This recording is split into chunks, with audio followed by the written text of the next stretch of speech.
because but they Mitch really, McConnell they says really, let the states go bankrupt. Excuse me for let interrupting, the states go bankrupt. Madam Speaker, but they really need the money right now, and even members of, I of your own. understand that, but but even if members you of ask your me a own caucus. question, Members of your own caucus, Madam Speaker, want to accept this deal, $1.8 trillion contract for Rokana, for example. Wait a second. Let me just quote Rokana, a man you know well.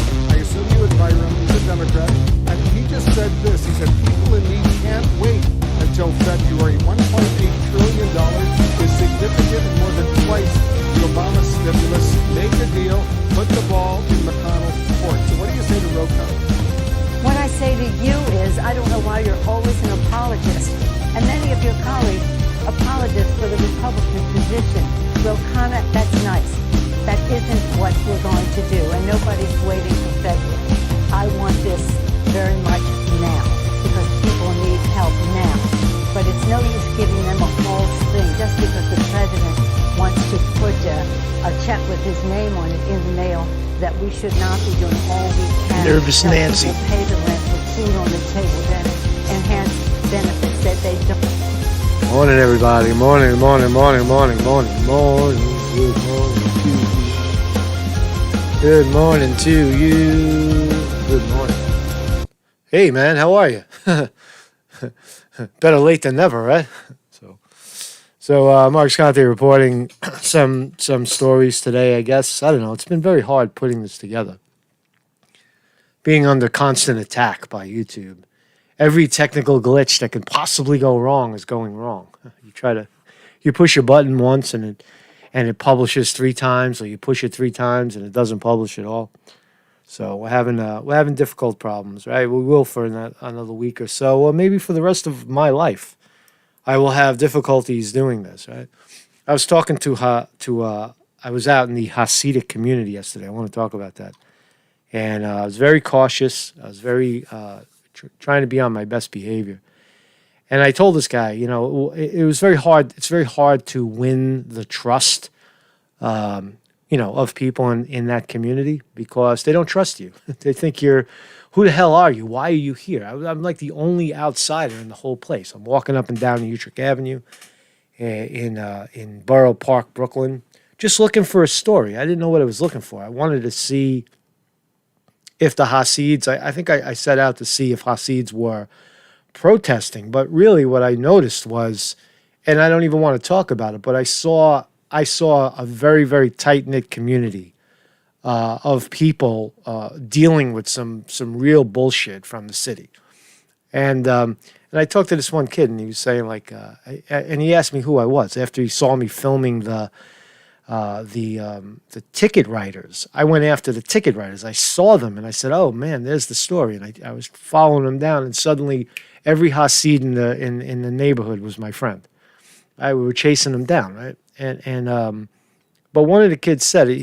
He asked me, he said, "What do you do?" And I said, "Well, I put my stuff up on YouTube." He said, YouTube, they censor. Why would you do YouTube? He said, "You need your own network." I say, you're right, man. You're fucking right, man.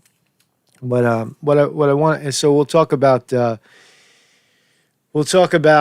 because I believe that this platform right here is in the final stages. It's now becoming what TV used to be. So then we'll have and cable saves humanity from mainstream TV, and so forth and so on. For a while, the internet was the savior from everything else, but now that's becoming the mainstream. So other avenues of communication. The problem is like even in this broadcast, there's only 35 people are here. That's significant, when you consider that nobody actually knows we're here. Very few people know we're here. But the point is, will people follow you to your own network? In the case of InfoWars, with do people actually go to Infowars.com and listen to Alex Jones outside of YouTube? Did he lose his crowd? I think he does. I think he did, and I think that if for example TYT would have stayed on track, they would have lost half their crowd. or more. The 4 million subscribers, they would have been down to like 100,000. So I wonder if that's the way to go, or just make a lot of noise right here. So we'll talk about my experience with the Hasids, the Orthodox Jewish community under attack. There's a giant Trump sign. If you saw in L.A., there's some people put up a giant Trump sign to replicate the Hollywood sign. Right? It says Hollywood, it says Trump. Right? And then Biden touching his mask. Quid pro quo Biden. I don't really like this story, but I want to talk about it. The whole Burisma thing. I think that all politicians engage in quid pro quo. In other words, give us the money, give us some money, and we'll give you a favor. That's how politics works. That was the signature of the Clintons. The Clintons kind of not invented it, but certainly took it to a new level. Hillary Clinton had a book on who we owe a favor to, who gave us money, and then who do we owe the favor to. I actually had a book, so the business with Joe Biden and his son and the Burisma deal in the Ukraine isn't that unusual, but we'll talk about it anyway because it's significant leading into an election year, and the fact that Joe Biden has denied any knowledge of the Burisma deal. He right? There's videos of him saying, "I don't know what you're talking about. They made it up." But now this new email. Thank you, Rudy Giuliani, and some other insiders. Steve Bannon, and Giuliani have unsurfaced. They dug up some laptop and found emails that Joe Biden knew all about the Burisma deal, and in fact fired the guy who was leaning on Burisma. They knew all about. So we'll read that stuff if it's interesting to you. And you just heard nasty Nancy Pelosi. Wolf Blitzer on CNN actually did his job in putting her in her place. I saw that shit, man. It's all over the news, right? And why all of a sudden is CNN and Wolf Blitzer pushing back on Nancy Pelosi over stimulus money? Since when does CNN give a shit about people? Right? It doesn't even make sense. What's the motive there? So we'll take a look at that, man. So good morning, everybody in the chat. Good morning, Fiddy Martini. Thank you very much for your fine moderation. Bill West is here. Thank you, Bill West, for feeding me clips. Right, I got other shit to do, man. I love it. Bill West sends me a box of clips every day. I don't use them all, but I use a lot of them, man. We're using a bunch of them today, man. So Jason Walsh, Band Everything is here. Stephen Loshi, Willie Diggs. What's up, Willie Diggs? Flowers in her hair. Kasparian.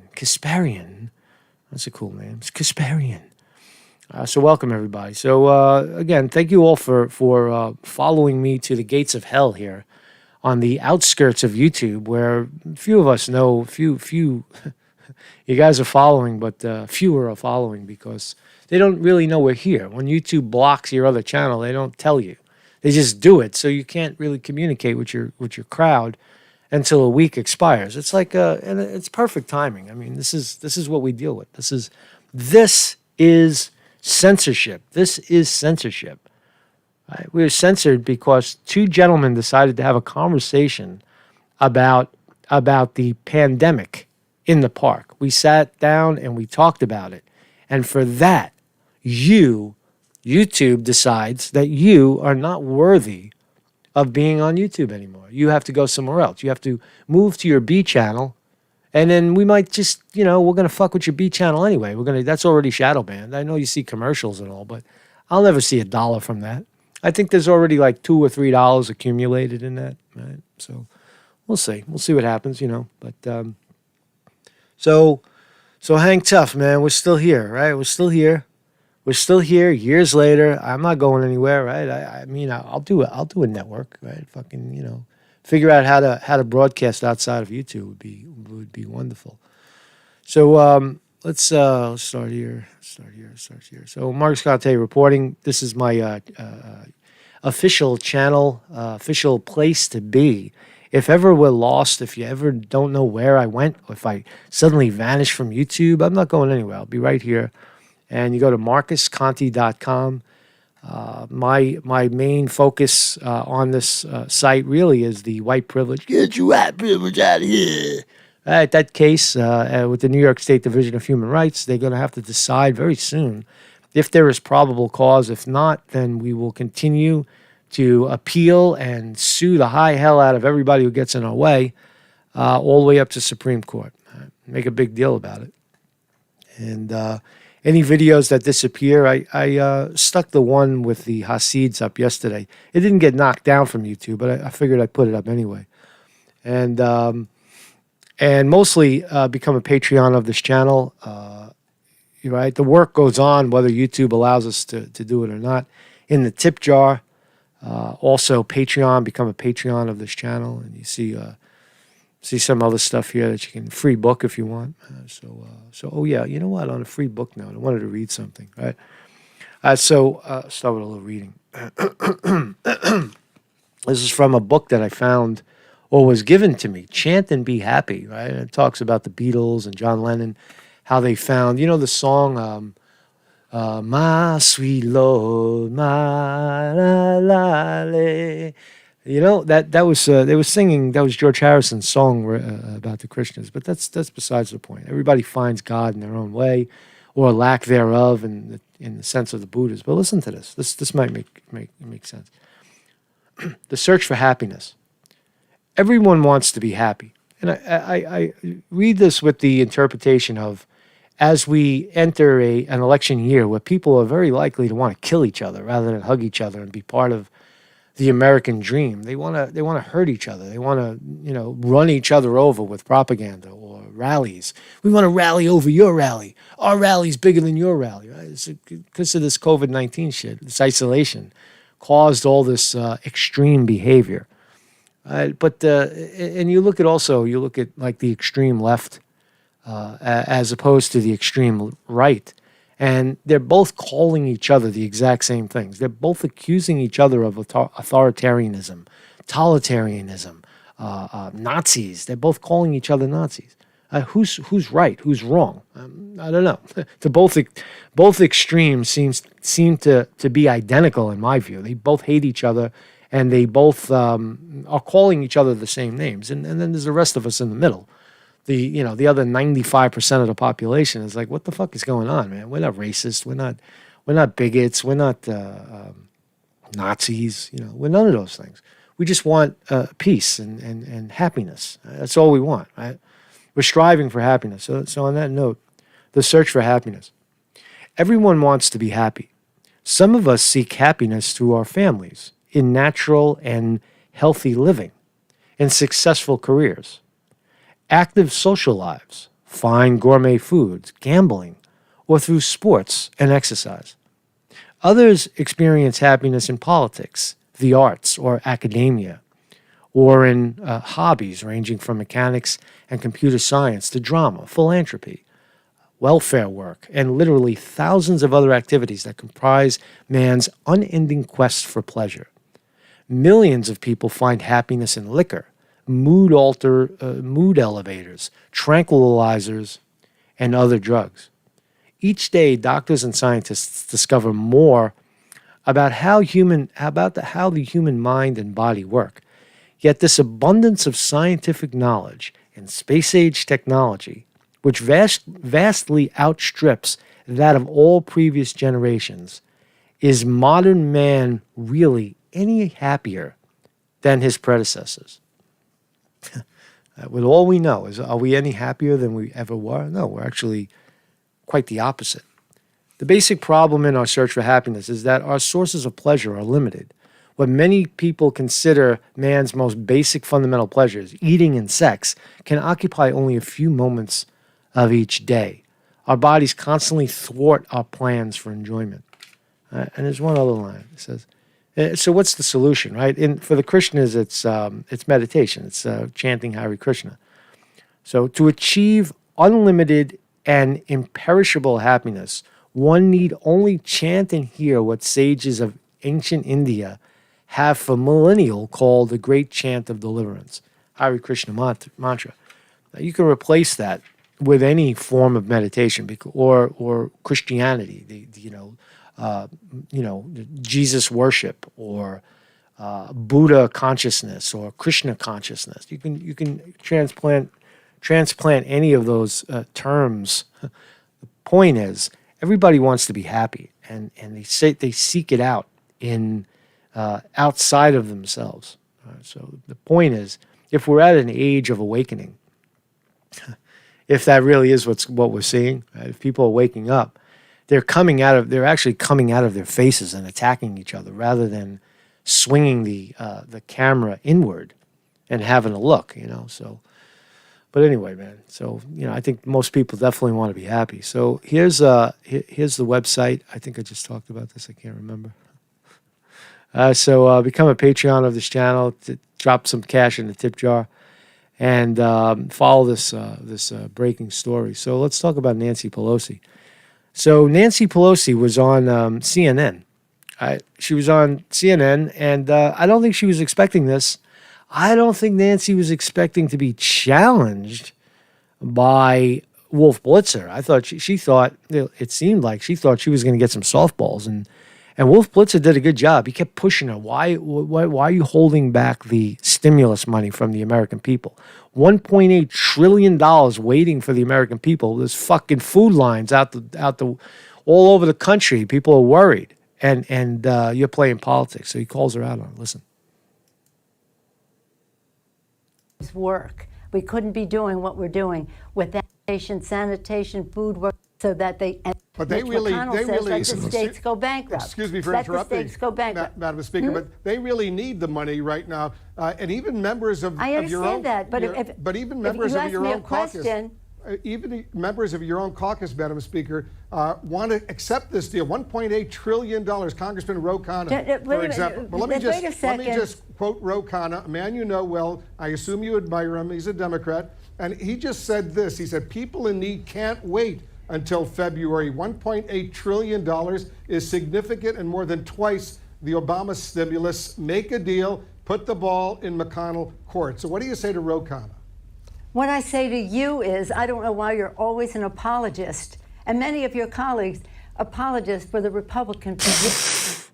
That's so ridiculous. She's saying that that CNN is a Republican apologist. What a psychopath, man. She's really reaching here. She really is snapping. I don't think she had her. I don't think she took her medication before the show because she thought she was going to get some softballs. But watch. Ro Khanna, that's nice. That isn't what we're going to do, and nobody's waiting. Ro Khanna is wildly popular in the progressive movement. Wildly popular. See, there's two Democratic parties, if you haven't, heard. But there's one that's extremely corrupt, and the other one that's accepts the corruption. So they're both corrupt. By accepting the corruption and backing the corrupt party in power, Ro Khanna, the Fabulous Four, whatever, AOC, and the rest of them. By them backing the corrupt Democrats and telling you to fall in line, they're just as corrupt as the other ones. Because in the final analysis, you're following the lead of these dirty Democrats, which no one in their right mind would do, except, of course, if you're entwined in politics and you think that somehow you're going to power struggle them away. No, you just wait until they die. Nancy Pelosi has to die. She has to go away. Not murdered. That's not what I'm saying. But she has to die she has to live out her life and die before she's going to quit. These fuckers don't quit anymore. They don't bow out of Senate. They stay in there until they die. Look at fucking Ruth Bader Ginsburg. She died on the bench. Literally. She was under the bench. And Nancy Pelosi will probably be the same. Schumer, same thing, right? You got to wait for these fuckers to die because the system is so rigged. The elections in San Francisco and New York are so rigged. These people will never, as long as they're alive, they'll be elected. So Nancy Pelosi on the ropes here, and Wolf Blitzer did a great job. He kept pushing her. Why won't you give us the money? He's calling. She then turns and calls him an apologist. Waiting till February. I want this very much now because people need help now. No, you don't. You want to hold it off until the election is over so that you can make Trump leading into November. It's only 3 weeks later, 3 weeks to go. And they want to make Trump, they want to make the country as uncomfortable as possible and continue to try to blame it on Trump when they're actually doing it. They're responsible for doing it. Give people the But fucking it's no stimulus. use giving them a false thing. Just because the president wants to put a check with his name on it in the mail, that we should not be doing all we can to help people pay the rent, put food on the table, to enhance benefits, that they don't lose their jobs if they're state and local. We're talking about the consequences of a pandemic, that the symptoms of a problem that the president refuses to address. But what problems has the president refused to address? It doesn't even make sense. What problems? Problems that the president refuses to address. Duh. You know, And that is the coronavirus. We know, that is we the know coronavirus. the problem out there, but there are millions of Americans who have lost their jobs. They can't pay the rent. Their kids need the food. That's right, and that's what we're trying to get done. $1.8 trillion, and the president just tweeted, stimulus, go big or go home. He wants even more right now, so why not work out a deal with him, and don't let the perfect, as they say here in Washington, be the enemy of the good. She has no answer. That's the point, because they're playing politics, and she wasn't expecting Wolf Blitzer to pound her on the head. I don't know why they're doing it. CNN gets 2 points for this one. Well, I will not let the wrong be the enemy of the right. What's wrong with $1.8 trillion? Wait, you know what? Do you have any idea what the difference is between the spending that they have in their bill and that we have in our bill? Do you realize that they have come back and said? Yeah, we do. As a matter of fact, we have plenty of knowledge, and I'm sure Wolf Blitzer does too. All these things for child tax credits and earned income tax credits, for helping people who have lost their jobs, are eliminated in their bill. Do you realize? At some point, Nancy Pelosi says, "You don't know what you're talking about, Wolf." Even at the end, they have a let's go to the on the vote that you are not right on this, Wolf, and I hate to say that Watch. on the needs of the American people. But again, you've been on a jag defending the administration all this time with no knowledge of the difference between our two bills, and I thank you for giving me the opportunity to say that to you in person. All right, Madam Speaker, these are incredibly difficult times right now, and we'll leave it on that note. Thank you so much for joining we'll us. leave it on the vote that you are not right on this, Wolf, and I hate to say that to you. But I feel confident about it, and I feel confident about my colleagues, and I feel confidence in my chairs. And it's not about me, it's about millions of Americans who can't put food on the table, who can't pay the rent. And we represent them. And we represent them. Getting and by we represent these them. long food and lines we represent that we're seeing. them. I know we you know are. them. I'm just saying. We represent them, and we know them. As we say. We know them. We represent them. Don't let the perfect be the enemy of the good, as they say. It is nowhere near perfect. Madam Speaker. Always the case, but we're not even close to the good. All right, let's see what happens, because every day is critically.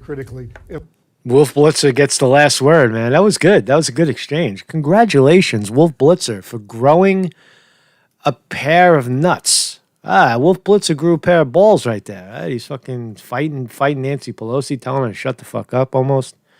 Right? And Nancy Pelosi refuses to look. There is no perfect stimulus bill, right? But anything that gives people the $1,200 they need, the extended unemployment they need, the additional loans that they need in this troubled time, in this time where the government is in full control, you got to pay people, man. You can't say we're going to shut your business down and watch you starve to death. No, then fuck you. I'm gonna do my business, and that's what the Hasids are doing over in Borough Park. So I want to talk about that. Yesterday I was down in.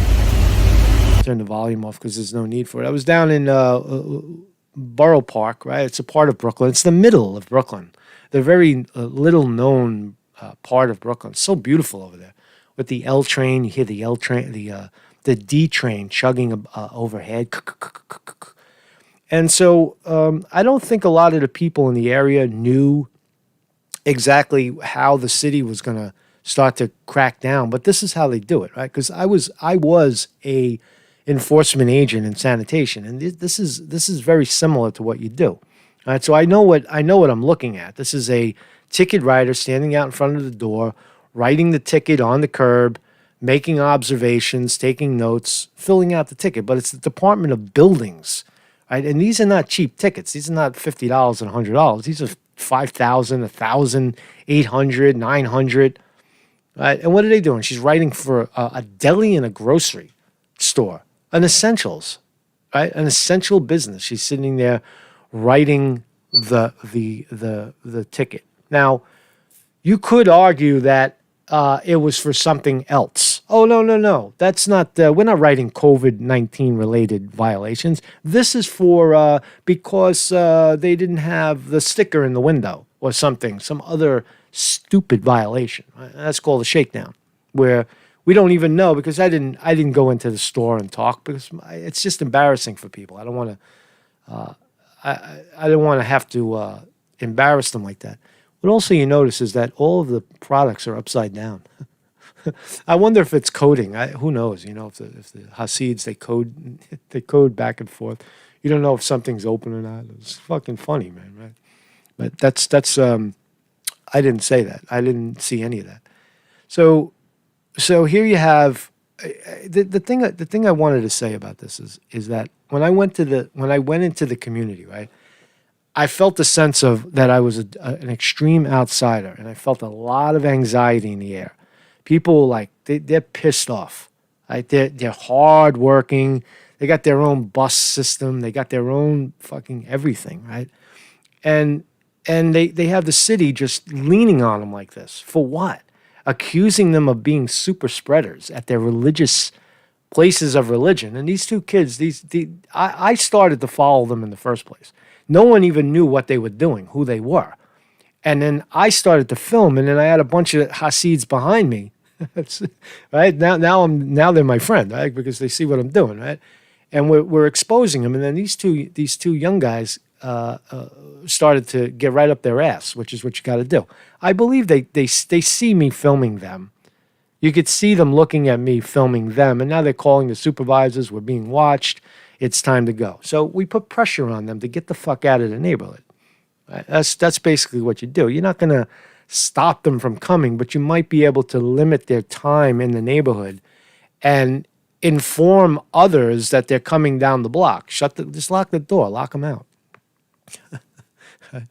Lock them out. Beautiful neighborhood. You know, the Hasids, again, they are to themselves. You can argue that they're separatists and racists, and they don't like anybody else other than themselves, and they only take care of themselves. But the bottom line is that they're very, very together, and they are leading the fight. I told one kid, I said, one of these kids, I said to him, I say, you know what, man, the way your community is messaging right now is spectacular. I mean, your community is one of the only communities in America that's pushing back against the COVID-19 nonsense. Right? Nobody else has the balls to do it, right? And you're doing it, and this is what you get when you do it. You get these cunts that come in there. They're just kids, man. They hire them through a city employment. They probably have college degrees. They're probably being paid $40,000 to walk around writing tickets, right?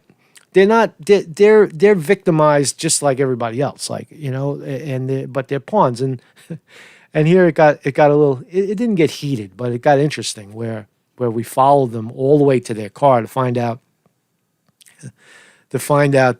exactly where they were going next. I didn't realize that they were going to the car. And you hear the kid say, he said they parked in front of a fire hydrant. Hey, how many tickets did you guys write today? Can I ask? Friendly question? I'm just asking how many tickets you wrote. Oh, I know. Yeah, it's ooh. Oh, she broke the. He's trying to tell me that I didn't hear what he said when he said it. That's why I didn't film the fire hydrant, but you could see it off to the left. So they parked in front of a fire hydrant. That's dangerous. What happens if the building would have burned down? Right? What happens with if the building? So right there, you can find out their names. There'll be no consequences. So it's BB7848. That's a New York City vehicle, banged up as usual. All right. So if you want to find out who's driving that car, all you'd have to do is have this information right here. BB7848, and you can find out who took the car out that day. The driver. The driver is the driver for the day. When the driver takes out the car, no one else is allowed to drive the car except the person that the car was issued to that day. That's how that works.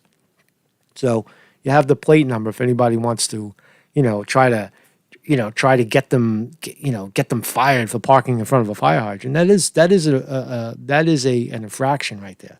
You can't do that. You can't do that in a city car, park in front of a fucking fire hydrant, and walk around the city streets, right? So anyway, I just wanted to say that my heart goes out to the good people of Borough Park, Brooklyn, for being prosecuted for standing up for themselves, for speaking out like nobody else in this country is doing. And it's just so ironic that it comes out of their community. When you listen to what the rabbis are saying and the people on the street, they're wide awake, man. They know what's happening, right? There's no fucking disease in their, no exaggerated disease in their neighborhood, and they're being targeted for it. Because they're speaking out and they're tired of it. But anyway, so I might go over there again, but I'm not going to tell people what I'm doing. I told you, as I was walking around, I was wearing the wrong pants. I was wearing my cop pants. I wear these, when I used to be a sanitation cop, I got these pants with pockets, and I wear them sometimes, and it's the same pants that the enforcement agents were wearing on the street. So that was my mistake. I had to overcome that. I was like, no, I'm with you. So I'll dress, a little differently next time. I wanted to put the fucking curls out. Right? I'll go with my Hasid if I had, because I can do the curls thing. I pack all my hair up and just do curls. That shit would be funny, man. You get a top hat and walk around the street. They'll know right away that you're not a Jew, but they're good people, man. They're very smart. So let's talk about this nonsense with Joe Biden. Right? So Joe Biden has this secret emails. Let's frame Joe Biden as quid pro quo Joe, right? Because it's an election year, and we wouldn't be talking about this shit if it wasn't for the election. Because all politicians basically do quid pro quo. All of them, Trump, they're all doing it. What do I get out of it? I'll do this, but what do I get out of it? This is what they do. They get into office and say, what the fuck? What am I doing this for free? What am I doing this for a little salary? I want to be a millionaire. I want to make these. Everybody that comes and asks me for a favor is a millionaire. How about I become a millionaire? I put some millions in my account, and then I'll give you a favor. What's the big deal? That's how politics works. So Joe Biden got busted doing it. We've always known, but here's more. Right? Allegedly, a computer has surfaced. A computer that was in for repairs has surfaced. Take it with a grain of salt. Is it true or not? It's all over the news, and let's look at what's inside it. So, smoking gun email reveals how Hunter Biden introduced Ukraine businessman to VP dad. So here's the whole thing in one paragraph. This whole bullshit about Burisma and all. I don't really follow it closely because, again, I said it's very common for politicians to take money for favors. So it doesn't really interest me that much, but this is a little interesting. Hunter Biden introduced his father, then Vice President Joe Biden, to a top executive at a Ukraine energy firm less than a year before Elder Biden pressured government officials in Ukraine into firing a prosecutor who was investigating the company, according to email obtained by the Post.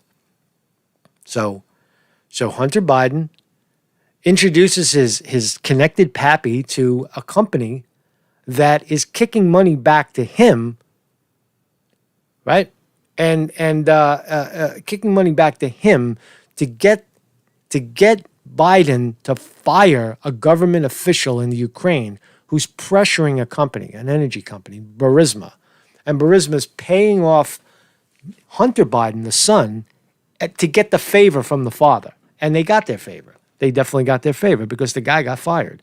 The person in government that was trying to prosecute Burisma got fired because Joe Biden said so. So, there's money coming into Joe Biden's life, Joe Biden's house. Joe Biden's son is taking a lump sum of money, $50,000 a month pay, plus other millions. And then where's the favor, right? Now, can you prove it, right? Joe Biden has said on the record that I have no idea. I don't know what they're talking about. They're making the whole thing up. I don't know nothing about this deal. And now there's evidence, a new email has surfaced that says, well, Joe Biden did know. He knew exactly what was going on. The never before revealed meeting between Joe Biden and let me just read. The never before revealed meeting is mentioned in a message of appreciation that Vadim Pazaski, an advisor of the board of Burisma, allegedly sent Hunter Biden on April 17, 2015, about a year after Hunter joined the Burisma board at a reported salary of $50,000 a month. Wow, 50 grand a month for doing absolutely nothing. What does Hunter Biden know about energy? He doesn't know anything about energy. It's quid pro quo. Pay off the son to get to the VP, to get to the president, to make the shit happen. That's what it is, right? Dear Hunter, this is the shit right here. Dear Hunter, thank you for inviting me to D.C. and giving an opportunity to meet your father and spend some time together. Ooh. Dear Hunter, thank you for inviting me to D.C. and giving an opportunity to meet your father and spend some time together. It's really an honor and pleasure. As we spoke yesterday evening, it would be great to meet today for a quick coffee. What do you think? I could come to your, it's really bad English, your office somewhere around noon or so before or on my way to airport. So apparently this was recovered in a computer. The blockbuster correspondence, which flies in the face of Joe Biden's claim that he's, quote, never spoken to my son about his overseas business dealings, is contained in a massive trove of data recovered from a laptop computer. We'll see, man. Is it real? Is it fake? Is it true? I don't know. The computer was dropped off at a repair shop in Biden's home state of Delaware in April 2019, according to the store's owner. Other material extracted. Now, how fucking sloppy is that, right? Hunter Biden has a laptop with some information. He drops it off at a local computer, a computer store to fix, right? Is that what it is? Other material extracted from the computer includes a raunchy 12-minute video that appears to show Hunter, who's admitted struggling with addiction problems, smoking crack while engaging in sex acts with an unidentified woman, as well as numerous other sexually explicit images. All this shit was on the computer. The customer who brought in the water-damaged MacBook Pro for repair never paid for the service or retrieved it, or a hard drive on which its contents were stored, according to the shop owner. The shop owner couldn't positively identify the customer's Hunter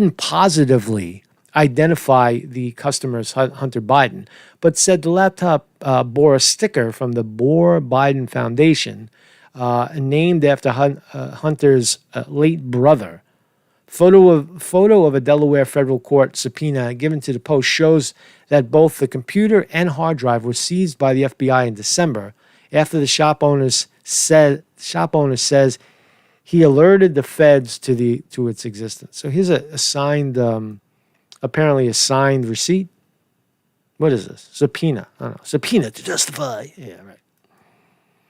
A signed subpoena, and here is a bill to Hunter Biden for $85 for repairs, signed by Joe Biden. So anyway, so there you go. So is there more? Yeah. Dear Hunter and Devin, following our talks during the visit to the Como Lake and our further discussions, I would like to bring the following situation to your attention. There's a trove of other emails. This is going to be the big deal, right? So who made this people aware of this? Allegedly, it had something to do with. Well, listen to this. Less than 8 months after Pulaski thanked Hunter Biden for the introduction to his dad, the then vice president admittedly pressured Ukraine President Petro Poroshenko and Prime Minister blah, blah, blah, blah into getting rid of prosecuting General Shokin by threatening to withhold $1 billion U.S. loan guaranteeing a December 20 2015 trip to Kiev. So there you go. Fire this guy, and you get your $1 billion, right? If you don't fire the guy, you're fucking out. So here he says, this is what Biden said. I looked at them and said, I'm leaving in 6 hours. If the prosecutor is not fired, you're not getting the money. Biden famously bragged to the Council on Foreign Relations in 2018. Well, son of a bitch, he got fired. That's Biden saying it in his own words. So Biden has admitted it, but he admits to the interactions in Burisma and his son's interactions, but then he says, I didn't know what was going on. So he's a fucking total liar. Right? So I know people love this story. To me, it bores me because it's just business as usual. That's the nature of our politics. If you don't like it, change the system. Is what I always say. Right? So on the opposite note, Trump says he feels like Superman after Regeneron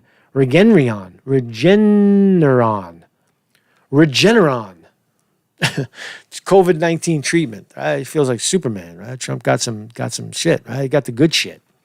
President Trump told a crowd of supporters he felt like Superman after his experimental COVID-19 treatment with the antiviral drug Regeneron during a campaign stop in Johnstown, Pennsylvania on Tuesday night. The vaccines are coming, the therapeutics, and frankly, the cure. All I know is I took something, whatever the hell it was. I felt good very quickly, the president said during his second rally since being declared coronavirus-free by his doctors. I don't know what it was. Antibodies, I don't know. I took it. I said, I feel like Superman, I said. Let me at him. The 74-year-old commander-in-chief went on to thank the doctors that treated him at Walter Reed. So Trump feeling good, man. Trump feeling good about himself. You can't fake that shit. Right? You can't. Look, it's hard. The campaign trail is hard. If you're organic, if you're a natural, like Trump is, like Bernie Sanders is, like Obama was a natural. It was nothing for them to get up because they felt like they were speaking the truth. Trump, for the most part, I guess he believes it, or he's just such a seasoned actor that he's able to energize himself, right? The actual talks, the actual campaign trail, or like when rock stars are on tour. If you're in the truth, if you're in the right, if you're doing what you love to do, then you're energized by the whole process. For me, when I go, reporting on the street, I get energized by it. It's not like I'm working. I feel like, wow, I get to do this this is what I get to do with myself. Like I get to walk around and uncover corruption and stories and see, talk to interesting people. It's like, it doesn't seem like work to me. Well, even what I'm doing right now, this is therapy. But you know what I'm saying? Like if you're doing what you love to do, it's not work. And that's what I get the sense with Trump. He's energized. Whereas Joe Biden is falling apart. He's a fucking mess. When Nancy Pelosi loses her mind because they're liars. They're liars. They're not in the truth. That's the easy way to figure it out. Someone who's honest, is never offended by bullshit rhetoric, attacks. It's like you just brush it off. It's like, that's not true. There's no truth to it, and here's why it's not true. So anyway, so Trump is looking rather good. Trump's looking rather. So here's Joe Biden struggling with his mask. Thank you. Hello, Las Vegas. So he's out in Las Vegas. Probably there's nobody in front of him. Maybe 10 cars, right? And just count how many times he touches his mask, right? You talk about science, right? The science. What is he hiding in his glasses, right? See, this is what I'm saying. He's a fucking liar. He's a low-energy, senile man. He doesn't represent the people. Their messaging is totally off. Blame Trump for COVID-19. How do people fall for it? I don't know. I guess it's because people don't pay attention. Now the fake news. You got CNN actually rolling, walking back the fact that they may get Trump for 4 more years. Nancy Pelosi, get busy. Give us the stimulus. Give the people the stimulus, right?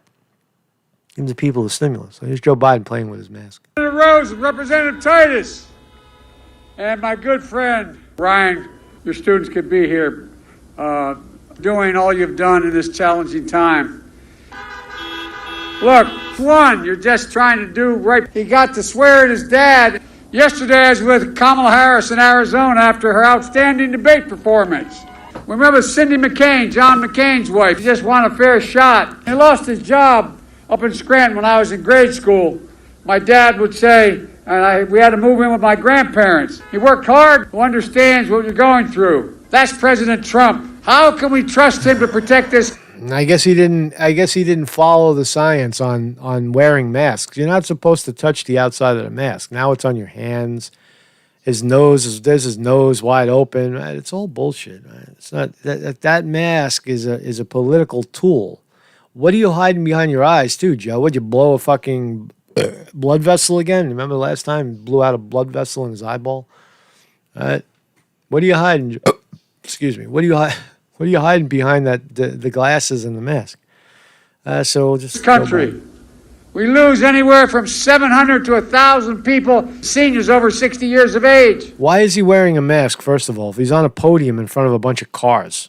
It's so stupid. It doesn't even make sense. And they still haven't come back. And the vast majority were women. V-shaped recession. We're still down. Just in the pandemic, your members of Congress first. Your members of Congress did nothing to move the legislation. If this wasn't so serious, you think I'm making it up. Not a joke. One of the initial instructions from the medical field was how to use a mask. Don't keep fucking touching the mask. The mask is supposed to make you not touch your face. Right? So here he is, his nose out, touching the mask. If any germs are coming in, now they're all over his hands.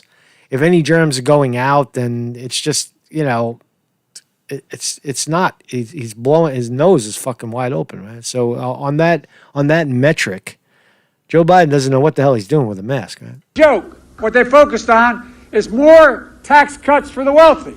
By 2023, take away federal protections, take away Medicare benefits for seniors.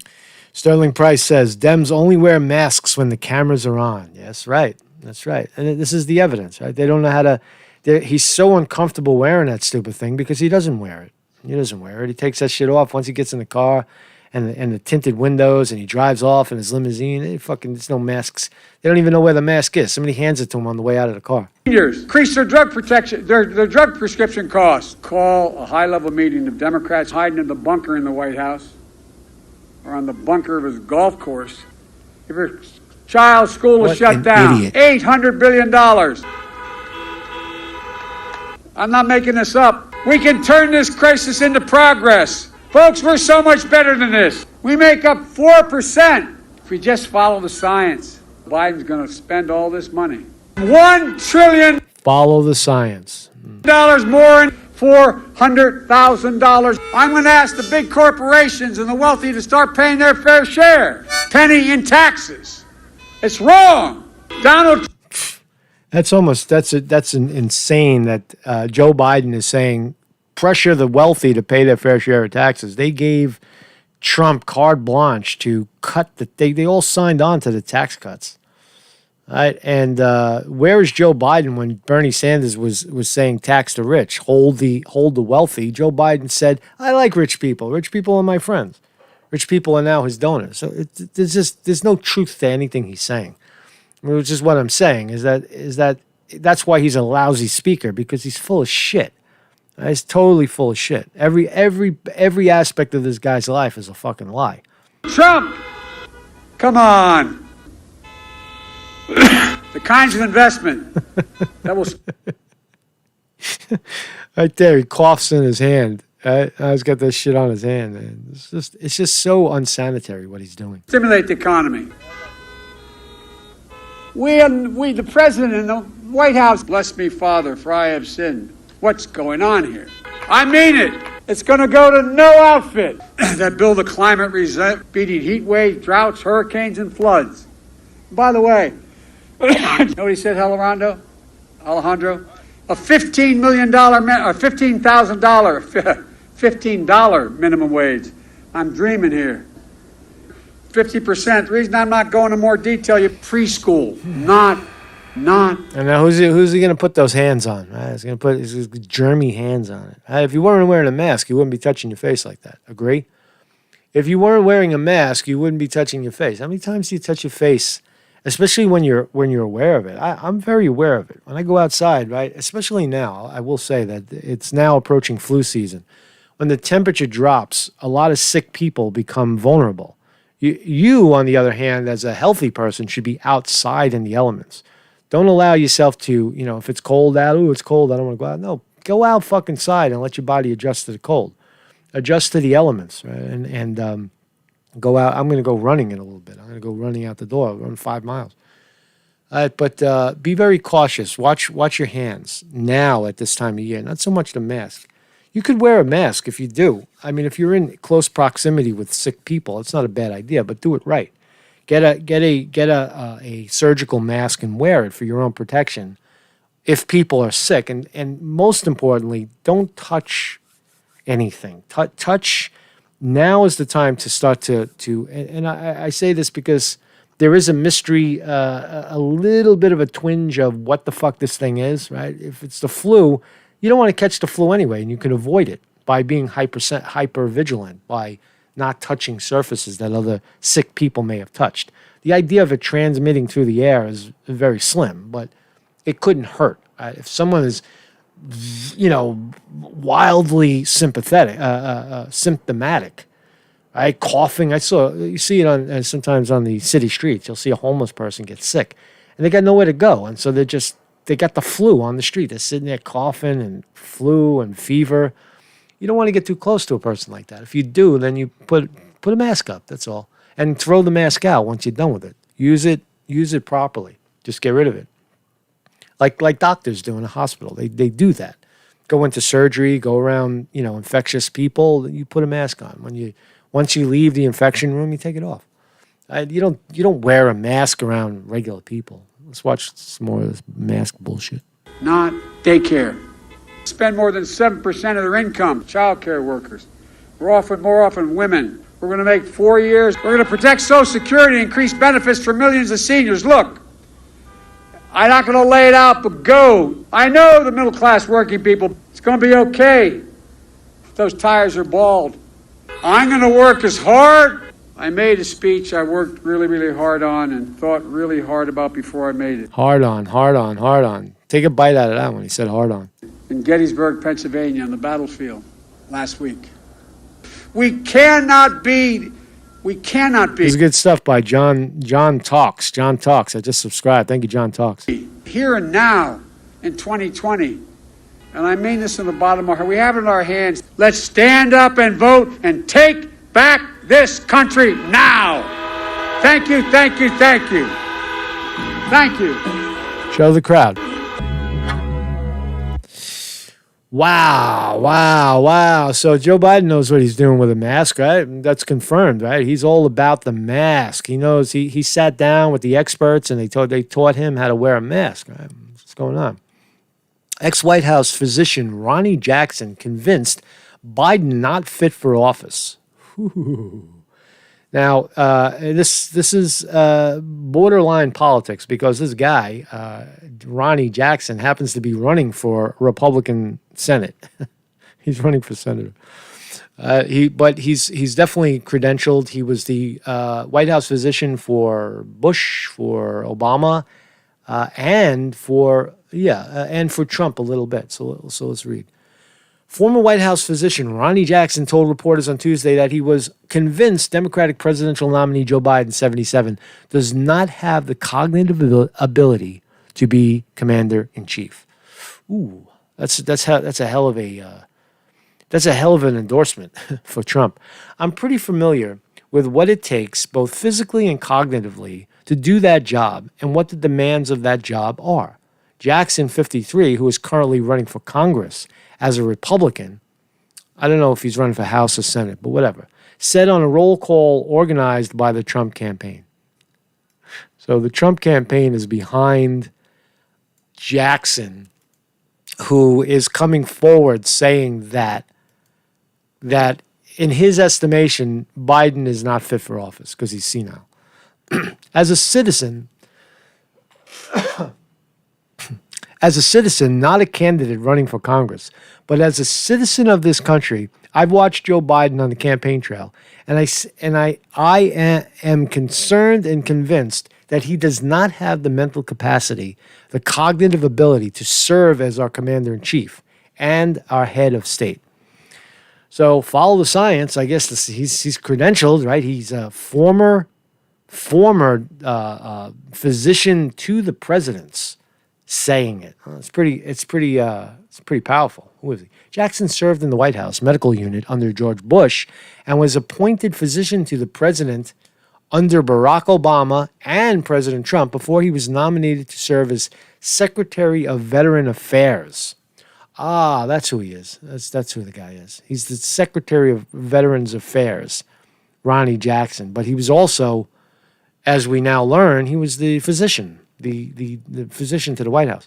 The Naval Rear Admiral, who famously declared that Trump could live to 200 years old, was forced to withdraw his nomination after allegations of misconduct, including drinking on the job. What's wrong with that? And over prescription drugs. I mean, come on. If the guy's having fun, what's a couple of drinks between friends? Right? Fucking come on.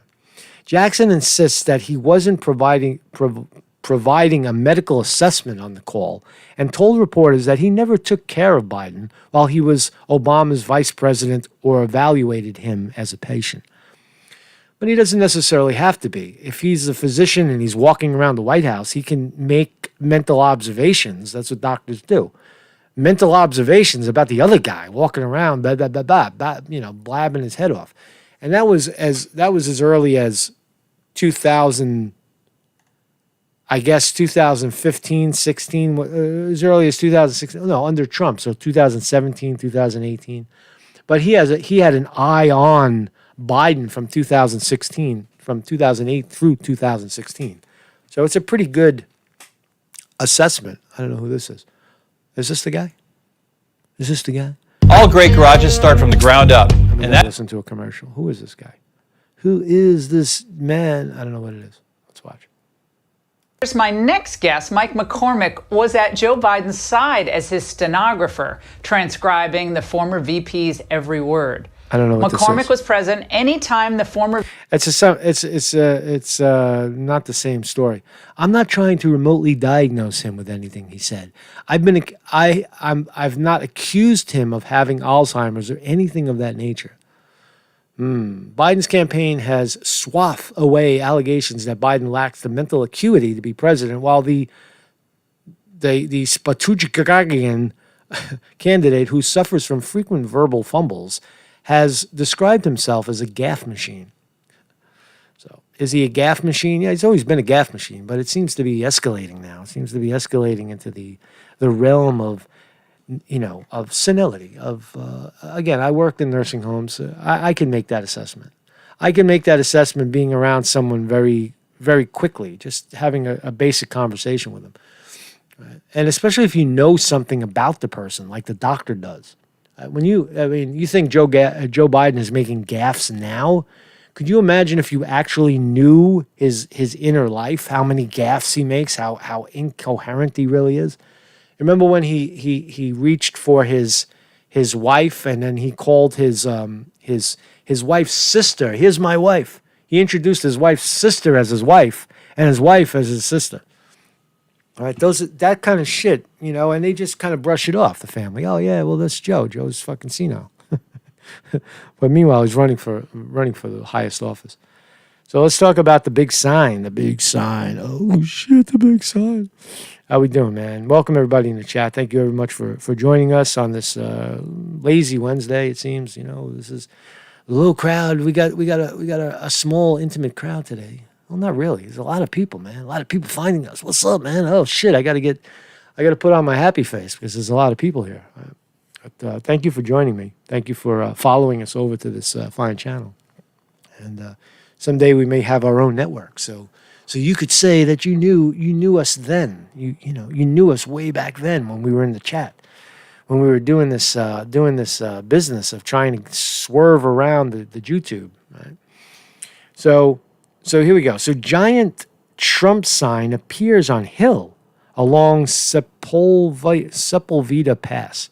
So this is L.A., right? And we've seen the Hollywood sign in L.A. in the L.A. mountains. The mountains look almost identical to this right here. So someone did this. They put up a Trump sign. Let's watch.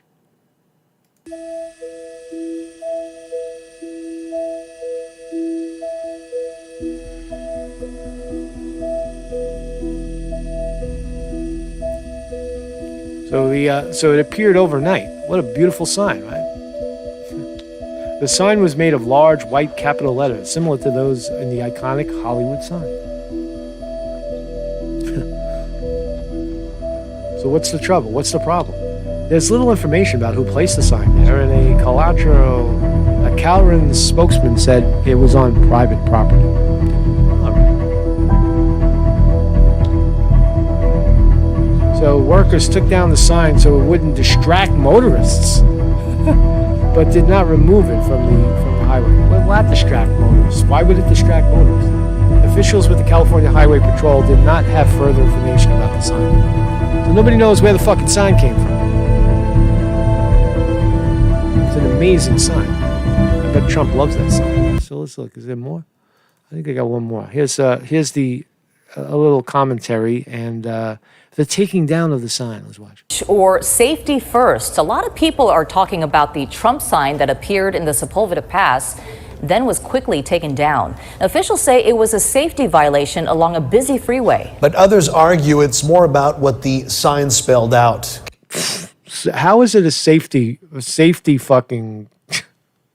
That is stupid. Why would it be... What's less safe about that sign than any old billboard saying "Eat at Joe's" or buy my shit, buy this shit, buy this car, buy the Acura, buy the fucking vote for this guy, vote for that guy. But when it's a Trump sign, oh, it is a distraction. Freeway. But others argue it's more about what the sign spelled out. That's right. That's right. It's what the sign spelled out. It spelled out the bad guy, Trump. Hermela Aragawi has both sides.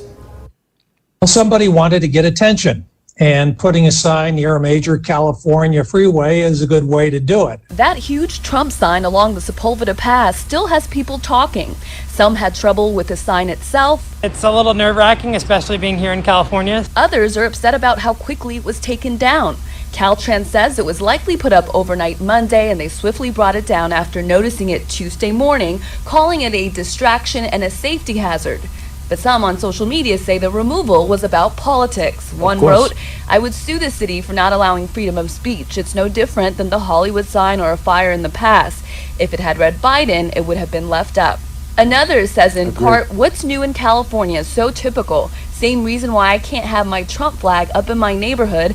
I'm afraid of vandalism, but 5 blocks over, there's 2 BLM signs that we are all respectful of." If you're a Trump supporter in California, you're very much aware that you're in the minority. So Trump supporters may figure they need to take extraordinary steps to get attention. If someone put a Trump sign up in Alabama, it wouldn't be a news story. In California, which accounted for Hillary Clinton's popular vote margin nationwide 4 years ago. Which California, it's confirmed that California cheats. They cheated Bernie Sanders. They threw 2 million ballots in the box. They threw 2 million provisional ballots for Bernie Sanders in the garbage in California. So California cheats. So the idea that Hillary Clinton won the state of California by millions and millions of votes, it's a fucking lie. It's a total lie. It can't be verified. Some attention, and that probably was the point. But for many people who don't support the president, they say they're happy it was taken down, and some admit they would be okay with it staying if it was Biden. It comes down to what you believe and what you support, and for me, that's the Trump stuff's not it. So if it was Biden, you'd be okay with it? I personally would be okay with it, yeah. I'd be okay with that all day. We reached out to the owner of the property, and as of airtime, we haven't heard back. Hermela Aragawi, KK. That would be interesting to see who owns the property. You did put it up on private property, but who complained about it? I mean, did the people? If it's on private property, it's at the sole discretion at the sole discretion of the property owner to take it down. So I would imagine that the property owners were either told to take it down or they took it down voluntarily. That would be an interesting twist to the story to see how the property owners reacted. Right? Oh shit! Look, we don't know who snuck up the fucking Trump sign. Oh man, look at that shit. They did you a favor. They made your property famous. Right? Why not leave it there? Right? So anyway, that's the big story of the Trump sign in California. And this is ugly. Right? Facebook, surprise, surprise. Facebook to start banning ads that discourage vaccinations. Can't talk about anything anymore. Right? You're not allowed to speak. You're no longer allowed to speak in America. What a sham. What a shame. What a shame. Right? You could say it on the street where nobody hears you, but you're not allowed to say it in the public square where people are listening. Facebook, Twitter, YouTube. Facebook will start banning ads that explicitly discourage people from getting vaccinated, the world's largest social media company said Tuesday, as it also announced a new flu vaccine information campaign. So you're not allowed to spend money to tell people that vaccinations might be bad. They might be bad for you, that there might be a better way, like taking care of yourself and eating healthy food and losing weight and exercising and meditating. Those things, or religion. Remember, I even said, remember yesterday we looked at the reason why videos can be taken down, because they're saying that spiritual practices over scientifically force-fed information about COVID-19 is superior. That the idea of using a spiritual practice to prevent yourself from getting sick in itself is bad. It makes me sad to even say that. Right? It makes me sad to even have to explain that spiritual practices are under attack. Speech is under attack. Entire communities are being targeted for, fake virus. Allegations that tens of thousands of people died when most of the deaths in COVID-19 coronavirus in the early stages were a direct result of malpractice. Malpractice in the medical field and politics. For example, in New York, where they stuffed thousands of people with COVID-19 into nursing homes, the most vulnerable elderly people with, all kinds of extra ailments, and they're on all kinds of crazy medications, and you stick infectious people inside of this atmosphere, and Cuomo killed 11,000 people. Now that is a blunder. Or sticking a tube up their nose when we knew that was incorrect. That was not the right way to do it. To ventilate, to pump oxygen directly into the lungs was actually killing people. And now we know that a simple regimen of remdesivir, right, cures the thing. It lessens the symptoms, and within a few days you're fine. So stupid, right? But nonetheless, lock everything down.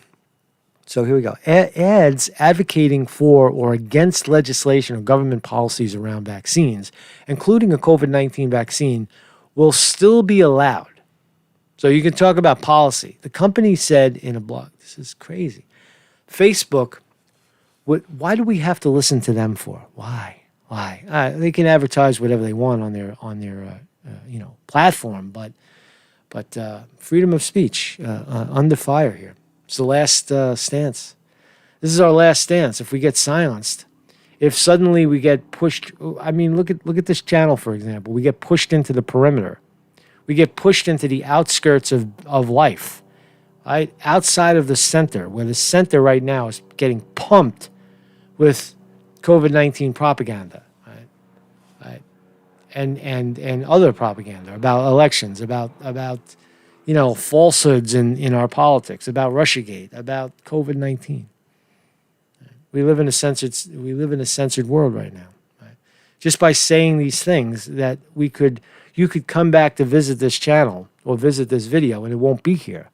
It'll be shadow banned. You won't really, unless you're live right now watching it, you try to search it later and you watch that it gets shadow banned. You can't find the video till later in the day, when the stories are already over.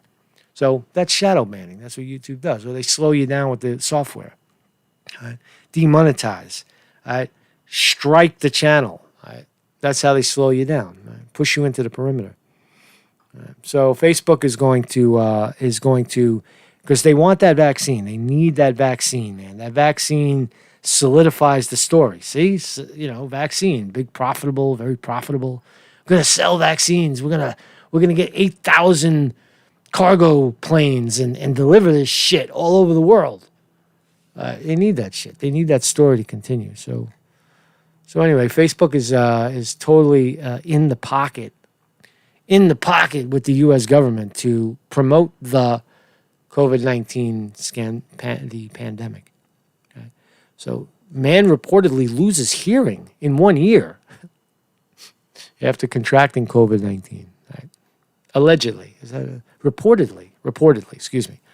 A 45-year-old British man has lost his hearing in 1 year after catching COVID-19 coronavirus, prompting experts to warn that the deadly bug may cause permanent deafness among some patients.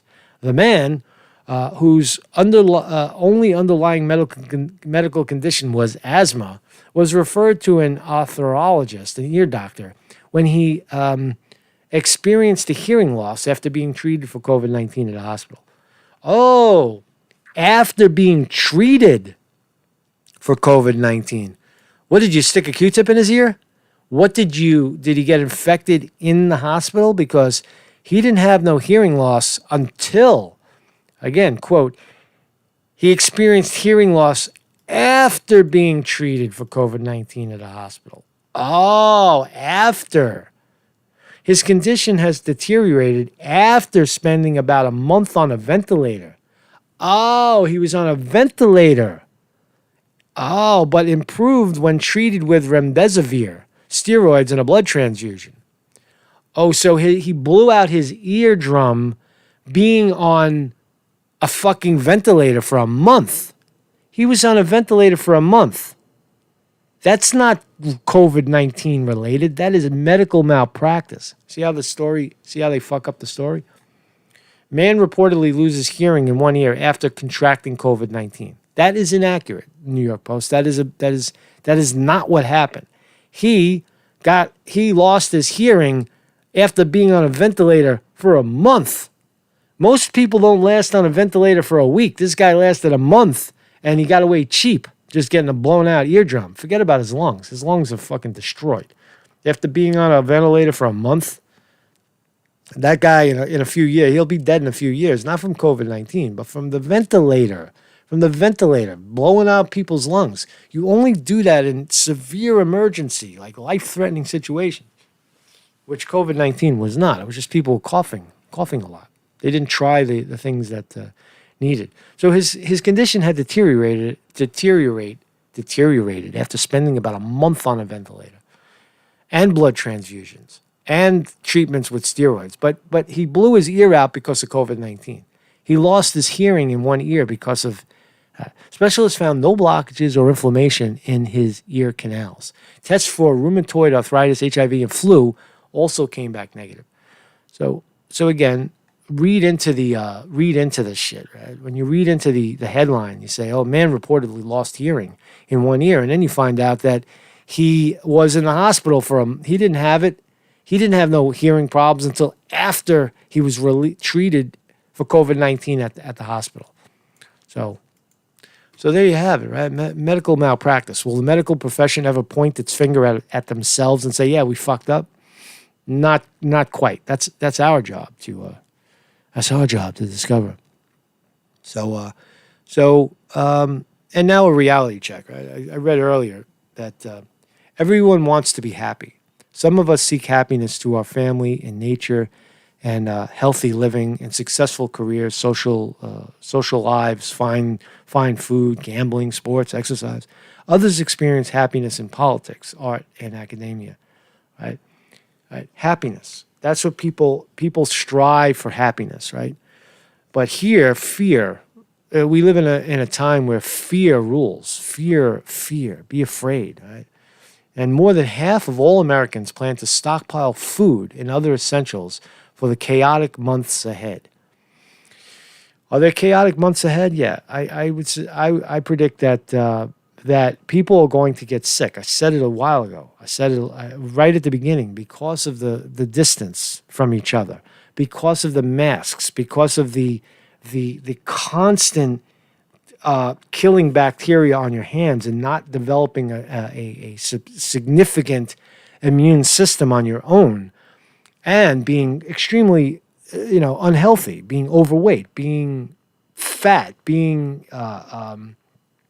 on 5 or 6 or 7 different medications for high blood pressure, diabetes, renal problems, asthma, rheumatoid arthritis, whatever the fuck you have, is all bullshit, really, right? All those are all ailments of a bad body. Your body is saying, "What the hell are you doing here?" Those symptoms go away, right?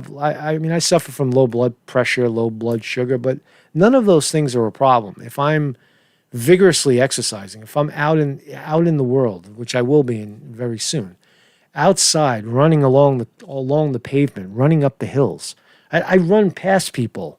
I run past people my age in their 50s, and they got a walker, or they got a cane, or they're fat and they're limping, and I run by them like I'm 21 years old. I run by them fast, breathing, and they must look at you and say, what is this guy doing? Why him and not me? Because it's called right effort. You put in the effort to take care of yourself. Right? And I'm fearless. You become fearless. I'm not saying it to pat myself on the back. I'm saying it as a power of example. That's how you have to take care of yourself. Not every day is perfect for me. I don't always feel wonderful, but that's the ebb and flow of life, right? You have more better days when you're out running and exercising and eating right. You'll have a lot more better days than you will not good days. That's just a fact. But you don't hear that at all, right? Coming from the talking heads on TV. You don't hear that. It's still an interest in seeing you sick and fearful. And here's an example. More than half of all Americans plan to stockpile food and other essentials for chaotic months ahead. Why? Because people are going to get sick. They're right about that. There was a time when preppers were relentlessly mocked, but nobody is laughing now. Today, most Americans are thinking about stockpiling food, and this massive shift in our national mindset has been sparked by concerns about what is going to happen in the months ahead. Many Americans believe that another wave of coronavirus pandemic is coming. Others believe, the flu is going to be translated as pandemic. When the flu season hits and people are sick and they're told to stay at home, right, they're going to be labeled COVID-19, coronavirus victims. That's what's going to happen. And then the panic. They got to get that money, that federal money for pandemic, right? Lock everybody down, cause even greater problems, right? Socialism. That's socialism, right? Lock everybody down, give them a paycheck if they're smart enough to figure out how to get a stimulus check or unemployment, right? Or a tax break or a loan. Lock everybody down. Right? Many Americans believe that another wave of the coronavirus pandemic is coming. Others believe that our ongoing economic depression will get even deeper. Well, really? We have an economic depression? Is that true? I thought that we've never had it so good, according to Trump. Right? We've never had it so good. Right? And the Democrats won't say that we're in a depression, that people are hurting, right? Because it's not fashionable. It's not good to say. The corporations don't want to hear that. They want to hear everything is fantastic. Right? Yeah. So anyway, I'm going to wrap this up, man. I'm starting to lose energy here. Many Americans believe that another wave of coronavirus pandemic is coming. Others believe that our ongoing economic depression will get even deeper, and yet others are convinced that the upcoming election could produce widespread violence. Wow. Do you ever think you would get to this point where a simple election would cause violence in your own country? We used to look out the window and say, look at Kosovo, and look at those other third world countries. Look at those people who can't have a fair election. Look at them. They're killing themselves. They're killing each other and themselves. And now, guess what? That shit has come to our borders. We don't trust our elections. We don't trust our politicians. We don't trust the scientific community to give us accurate information. We don't trust the pharmaceutical industry to give us medications that work. Instead, we get medications that make us sicker and sicker. We don't get the proper information. We have a polluted food chain. The animals are tortured. The animals are mistreated and pumped with hormones, and people eat that shit. Right? The vegetables are genetically altered by people like Monsanto to reproduce faster and bigger and taller. Who knows the consequences to any of this stuff? But that's the times we live in. Right? That's the times we live in. Right? Even the water's polluted. So anyway, Mark's Conte reporting. I hope that was coherent this morning. The Trump sign, pretty much a no-brainer. Don't shake hands with Joe Biden, man. That mask is it's got germs all over his hands and shit, right? So, and what else?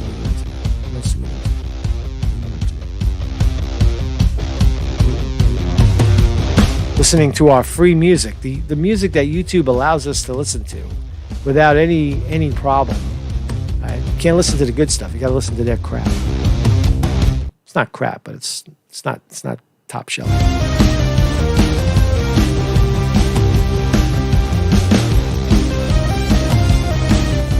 So thank you all for joining me. Thank you in the chat. Thank you, Sterling Price on the wrench. Vinny DiMartini also on the wrench. Thank you guys for moderating and keeping out the dickery. Jessley Snipes is here. Farm Cat Weevil Girl. Chris Milk is here. Buddha Girl. Thank you, Buddha Girl. Thank you. Orange. What's up? Jason Walsh is here. Jason Walsh. Bebop. Bop. So thanks everybody, man. Enjoy your day. Happy Wednesday. I don't know I don't think there's any big things gonna happen. I might mosey on to the Jewish section. I might go hang out with the Jews.